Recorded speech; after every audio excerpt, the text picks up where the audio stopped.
What happens when one of Hollywood's most beloved actors reaches his breaking point on live television? What happens when years of pent-up frustration finally explode in the most unexpected place? Today, we're diving into the moment Danny DeVito absolutely lost it on The View. And trust me, you've never seen anything like this before. The tension was so thick you could cut it with a knife. And what Joy Behar said next will leave you speechless. Make sure you subscribe and drop a comment below because this story has more twists than a pretzel factory. It was supposed to be just another routine appearance on The View. Danny DeVito was there to promote his latest project, expecting the usual softball questions about his career and upcoming films. The legendary actor, known for his quick wit and no-nonsense attitude, settled into the familiar panel setup, coffee mug in hand, ready for what he assumed would be a pleasant chat.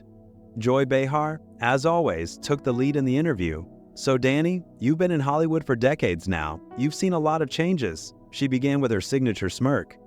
"Tell us, what do you think about all these young actors today complaining about everything? Back in your day, people just did their jobs without all the drama, right?" Danny shifted slightly in his seat, his eyebrows raising just a fraction. "Well, Joy, I think every generation faces their own challenges. These young actors today, they're dealing with social media, constant scrutiny, mental health issues that weren't even talked about when I started out." "Oh, please," Joy interrupted with a dismissive wave. "Mental health, social media pressure, give me a break. When I was coming up, we didn't have safe spaces and participation trophies. We had real problems, real struggles. These kids today are just soft." The other hosts exchanged glances, sensing the shift in Danny's demeanor. His jaw tightened slightly, but he maintained his composure. "I wouldn't call anxiety and depression being soft, Joy. I think that's a pretty dangerous way to think about it." Joy leaned forward, her voice dripping with condescension. "Danny, come on. You're from New Jersey. You know what real tough is? These Hollywood brats crying about their feelings when they're making millions of dollars? It's embarrassing. They should be grateful for what they have instead of complaining all the time." "Grateful?" Danny's voice had an edge to it now. "Joy, success doesn't immunize you from human emotions or mental health struggles. Some of the most successful people I know have fought the hardest battles with depression and anxiety." "That's exactly the problem," Joy shot back, her tone becoming more aggressive. "Everyone's a victim now. Everyone has some sob story about their struggles. What happened to personal responsibility? What happened to just dealing with your problems instead of making them everyone else's problem?" The studio audience was unusually quiet, sensing the growing tension between the two. Danny's knuckles were white as he gripped his coffee mug, his famous smile nowhere to be found. "Personal responsibility," Danny repeated slowly, his voice getting lower. "You want to talk about personal responsibility, Joy?" "Absolutely. These young actors need to stop whining and start taking responsibility for their own happiness. Stop blaming society. Stop blaming the industry. Stop blaming everyone but themselves." Danny set his coffee mug down with a deliberate thud. "So when a young actor takes their own life because they can't handle the pressure, that's just lack of personal responsibility?" Joy didn't miss a beat. If someone can't handle the pressure of being rich and famous, maybe they shouldn't have chosen that career path. There are plenty of people who would kill for those opportunities. The words hung in the air like a toxic cloud. Danny's face was turning red, his breathing becoming more pronounced. The other hosts looked uncomfortable, shifting in their seats, but none dared to interrupt. "That's interesting, Joy," Danny said, his voice dangerously calm. "So you think mental health is just a choice? You think depression is just people being weak?" "I think people need to toughen up," Joy replied smugly. "My generation didn't have time for all this emotional hand-holding. We had real problems to deal with." "Real problems," Danny nodded slowly. "Tell me, Joy, what real problems did you have to deal with when you were starting out in comedy? What was so much harder about your experience?" Joy's confidence faltered for just a moment before she regained her composure. "Well, we didn't have all the resources these kids have today. We didn't have therapy on every corner and support groups for everything. We just had to figure it out ourselves." "Right," Danny said, his voice getting sharper. "You had to figure it out yourselves. And how did that work out for your generation? How many comedians from your era struggled with addiction? How many died too young because they were just trying to figure it out themselves?" "That's completely different," Joy snapped.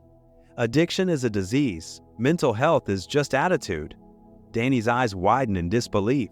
Did you just say mental health is just attitude?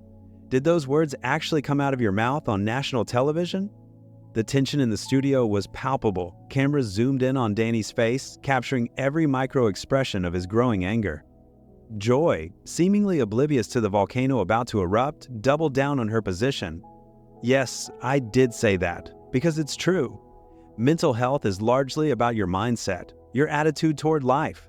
If you choose to be positive, if you choose to be grateful for what you have, you'll be happier. It's that simple. Danny stood up abruptly, his chair scraping against the floor. The sudden movement startled everyone on set. "It's that simple?" he asked, his voice rising. "Joy, do you have any idea how ignorant you sound right now?" "Ignorant?" Joy's voice pitched higher. "I'm ignorant for believing in personal responsibility and positive thinking?" "You're ignorant for dismissing the legitimate struggles of an entire generation," Danny fired back. "You're ignorant for thinking that mental health issues are just a matter of attitude. You're ignorant for sitting on this platform and spreading dangerous misinformation about topics you clearly know nothing about." The producers were frantically gesturing from behind the cameras, but there was no stopping what was about to happen. Danny was past the point of no return, and Joy had just lit the final fuse. "You know what, Joy?" Danny continued, his voice now filling the entire studio. "I've been in this business for over 50 years. I've worked with hundreds of actors, young and old. I've seen the brightest talents destroy themselves because they believed exactly what you just said, that their pain wasn't real, that they just needed to toughen up." Joy tried to interject. "Danny, I think you're overreacting." "Overreacting?" Danny's laugh was harsh and bitter. "I'm overreacting? You just told millions of viewers that mental health is an attitude problem. You just dismissed the struggles of every person watching this show who battles depression, anxiety, or any other mental health condition. And I'm overreacting?" The other host sat frozen, unsure whether to intervene or let this play out. The audience was completely silent, transfixed by the raw emotion pouring out of the normally jovial actor. "Look, Danny," Joy said, trying to regain control of the situation. "I'm not saying mental health isn't real. I'm just saying that people today are too quick to use it as an excuse." "An excuse?"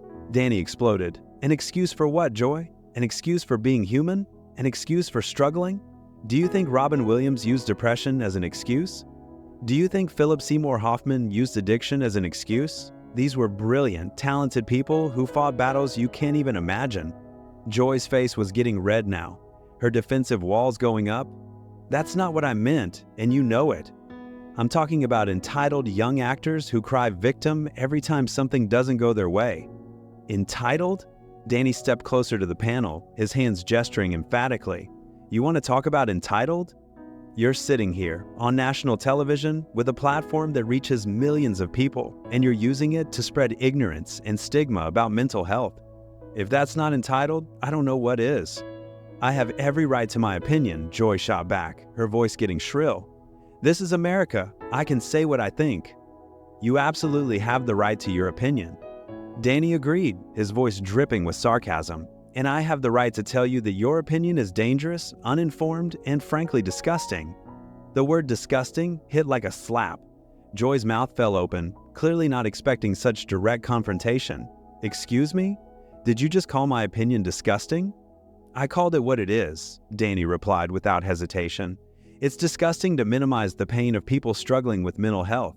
It's disgusting to perpetuate the stigma that keeps people from seeking help. It's disgusting to sit on a platform like this and spread misinformation that could literally cost lives." Joy stood up now, matching Danny's energy. "How dare you lecture me about what I can and cannot say on my own show? I've been doing this for decades. I don't need some actor telling me how to do my job." "Your job?" Danny laughed incredulously. "Is your job to spread ignorance? Is your job to shame people for their mental health struggles? Because if that's your job, then you're doing it perfectly." The tension was so thick, it was suffocating. The cameras captured every moment of this unprecedented confrontation, and viewers around the country were glued to their screens. "I am not shaming anyone," Joy insisted, but her voice was less confident now. "I'm simply saying that people need to take responsibility for their own happiness." "And what about the people who are taking responsibility?" Danny demanded. "What about the people who are getting therapy, taking medication, doing everything they can to manage their mental health? Are they just not trying hard enough for you, Joy?" That's not what I said." "It's exactly what you said," Danny's voice boomed. "You said mental health is just attitude. You said people just need to choose to be positive. Do you have any idea how harmful that message is? Do you understand that there are people watching this show right now who might stop taking their medication because you just told them their illness is all in their head?" Joy's composure was cracking. "I never said anyone should stop taking medication." "You didn't have to say it explicitly," Danny interrupted. "When you tell someone their depression is just a bad attitude, what do you think happens next? When you tell someone their anxiety is just them being soft, what's the logical conclusion?" The other hosts were looking between Danny and Joy like spectators at a tennis match, afraid to get involved in what had become a very personal confrontation. "I think you're putting words in my mouth," Joy said, but her voice was wavering now. "Am I?" Danny pulled out his phone. "Should I play back what you said? Should we listen to your exact words again? Because I guarantee you every person in this audience heard exactly what I heard." The audience murmured in agreement, and Joy's face flushed deeper red. She was losing this battle, and she knew it. "Fine," she said, crossing her arms defensively. "Maybe I could have chosen my words more carefully, but my point stands. Too many people use mental health as a crutch instead of doing the hard work of improving their lives." Danny stared at her in disbelief. "A crutch? You just called mental health conditions a crutch, on live television, in front of millions of people. Do you hear yourself right now?" "I didn't call mental health conditions a crutch," Joy backpedaled quickly. "I said some people use it as a crutch." "Who, Joy?" Danny demanded. "Who specifically are you talking about? Which young actors are using their depression as a crutch? Which ones are faking their anxiety for attention? Give me names, give me examples, because I'd love to hear this." Joy opened and closed her mouth several times, clearly struggling to come up with a response. "I'm speaking generally." "No, you're not speaking generally," Danny cut her off. "You're making specific accusations about specific people without any evidence. You're perpetuating harmful stereotypes that have been used to dismiss and marginalize people with mental health conditions for generations." The studio was dead silent except for the hum of the cameras. Every eye was on this confrontation that had spiraled far beyond what anyone expected. "You know what the real problem is, Joy?" Danny continued, his voice getting more intense. "The real problem is people like you who think they have the right to judge who's struggling enough to deserve compassion. The real problem is this attitude that pain has to be visible to be valid." Joy tried one more time to defend herself. "I'm not judging anyone's pain. I'm just saying that some people handle adversity better than others." "And there it is," Danny said, throwing his hands up in exasperation. "Some people handle adversity better than others." Translation: some people are just stronger, some people are just tougher, some people are just better at being human. Do you understand how toxic that mindset is? Joy's face was now a deep shade of crimson, her carefully applied makeup starting to show stress lines. "I think you're deliberately misinterpreting everything I'm saying to make me look bad." "I don't need to make you look bad, Joy," Danny replied coldly. "You're doing that perfectly well on your own. Every word that comes out of your mouth is making you look worse." The other hosts finally attempted to intervene.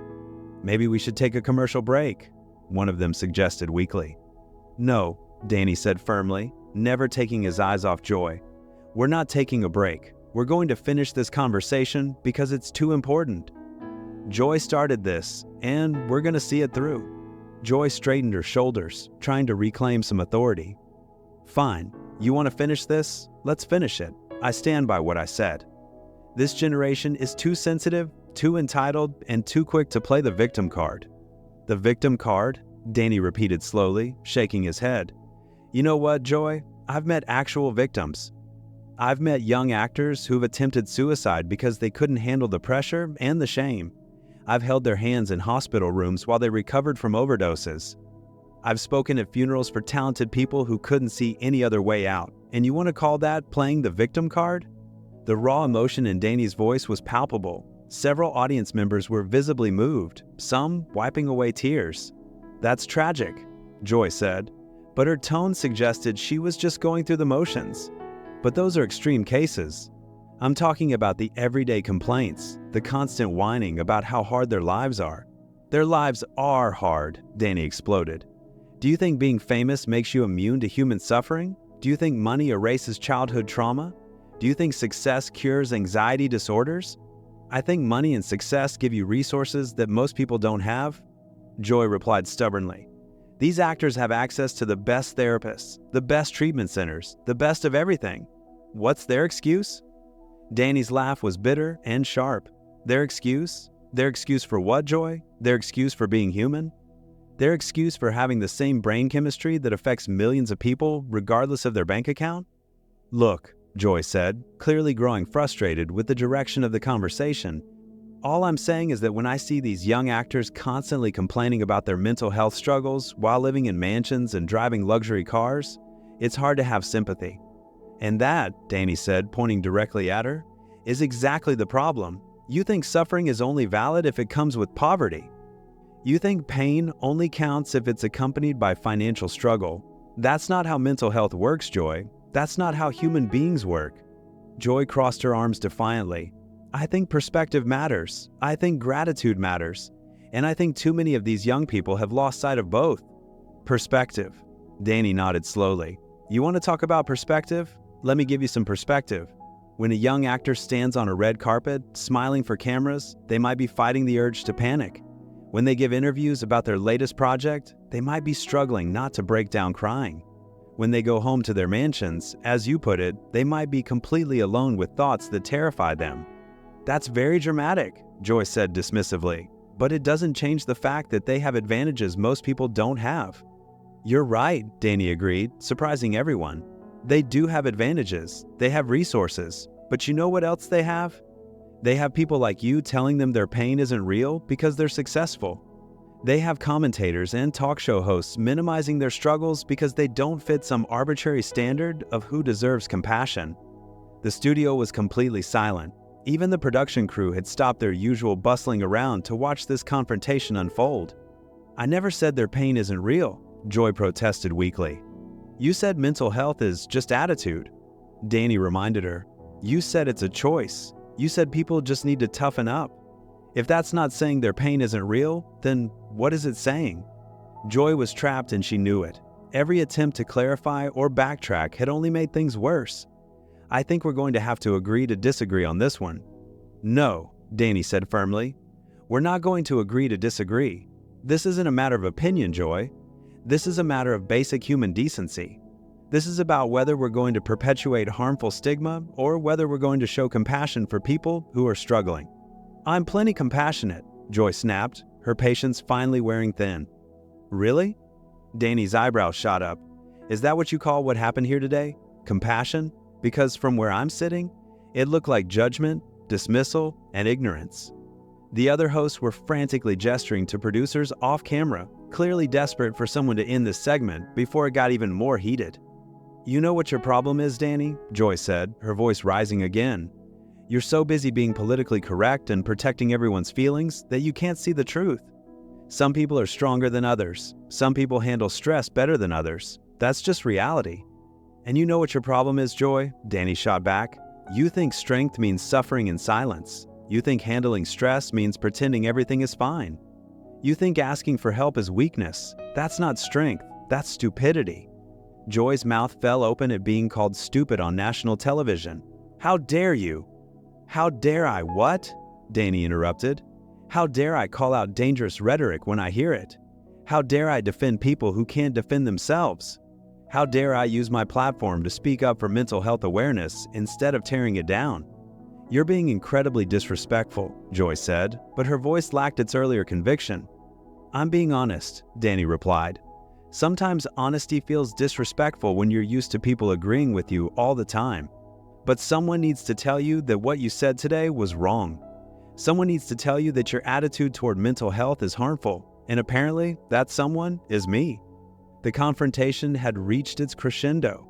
Joy sat back in her chair, visibly deflated, while Danny remained standing, his chest heaving with emotion. I think we've said enough, Joy muttered, looking anywhere but at Danny. Have we? Danny asked. Because I don't think you've learned anything from this conversation. I don't think you understand the damage your words can do. I don't think you care about the people who might be hurt by what you said today. Joy remained silent, staring at her hands. That's what I thought, Danny said quietly. He gathered his composure, straightened his jacket, and looked directly into the camera. To anyone watching who struggles with mental health, please know that your pain is real, your struggles are valid, and asking for help is the strongest thing you can do. Don't let anyone tell you otherwise. With that, Danny walked off the set, leaving Joy and the other hosts in stunned silence. The cameras continued rolling for several more seconds, capturing the aftermath of one of the most explosive confrontations in daytime television history. The studio audience sat in complete silence, processing what they had just witnessed. Joy stared at the empty chair where Danny had been sitting, her usual confidence completely shattered. This wasn't just a disagreement between two celebrities. This was a moment that exposed the deep divide in how society views mental health, and Danny DeVito had just delivered one of the most powerful defenses of mental health awareness ever captured on live television. What did you think of Danny's explosive response? Do you think he went too far, or was Joy completely out of line? Drop your thoughts in the comments below, and make sure to subscribe for more incredible moments like this one.